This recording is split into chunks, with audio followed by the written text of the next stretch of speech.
Halo semua, perkenalkan nama saya Gabriel Christopher Leonard Akun.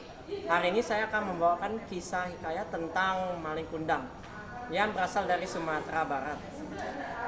Dahulu kala di dusun nelayan hiduplah seorang janda bernama Mande Rubaya. Ia hidup bersama anak laki-lakinya bernama Malin Kundang. Malin Kundang seiring waktu sering bertumbuh besar dan menjadi anak yang pemberani dan cerdas, namun sedikit nakal. Ketika beranjak dewasa, Malin Kundang pun sempat berpikir untuk merantau ke negeri seberang. Dan akhirnya ada seorang nakoda kaya raya yang mengajak dia untuk bepergian merantau. Sebelum merantau, ia sempat berpamit ke ibunya Mande Rubaya dan berkata, "Ibu, aku ingin merantau ke negeri seberang ya. Siapa tahu aku bisa mencukupi kehidupanku bersama dengan ibu."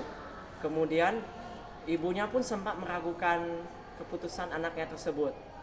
Dan karena sudah dipaksa berkali-kali, akhirnya ibunya pun mengizinkannya serta berpesan kepadanya, "Nak, jika suatu hari kamu sukses, jangan lupakanlah ibumu dan kampung halamanmu ini." Dan akhirnya Malin Kundang pun ikut bersama nakoda kaya raya tersebut pergi merantau ke negeri seberang. Setelah sekian bertahun-tahun lamanya, karena sudah tidak mendengar kabar lagi, akhirnya pun muncul kabar dari negeri seberang menuju ke Mande Rubaya. Malin Kundang pun sekarang sudah bisa mencukupi kebutuhan hidupnya.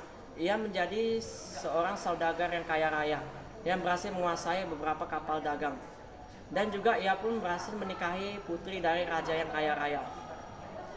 Kemudian pesan ini akhirnya sampai ke ibunya Mande Rubaya. Dan ibunya pun akhirnya sering ke pantai di dermaga untuk menunggu kepulangan putranya.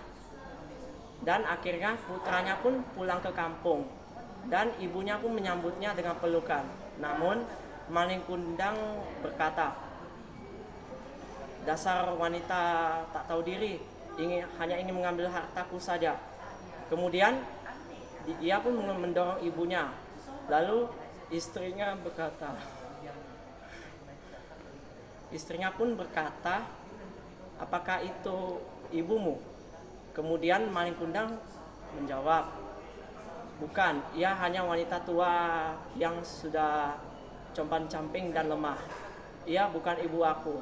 Lalu kemudian mereka si Malin Kundang dan istrinya pun bertolak belakang kembali menuju negeri seberangnya. Namun karena ibunya sudah sakit hati, ia pun berdoa dan berkata kepada Tuhan, "Tuhan, maafkanlah aku jika yang aku peluk itu bukan anakku." Kemudian ia berkata lagi, "Tuhan, jika itu anakku, tolong berilah dia hukuman yang sepadan." Dan tiba-tiba ombak di lautan pun semakin deras dan badai pun datang menerjang kapal Malin Kundang hingga kapalnya hancur dan tenggelam.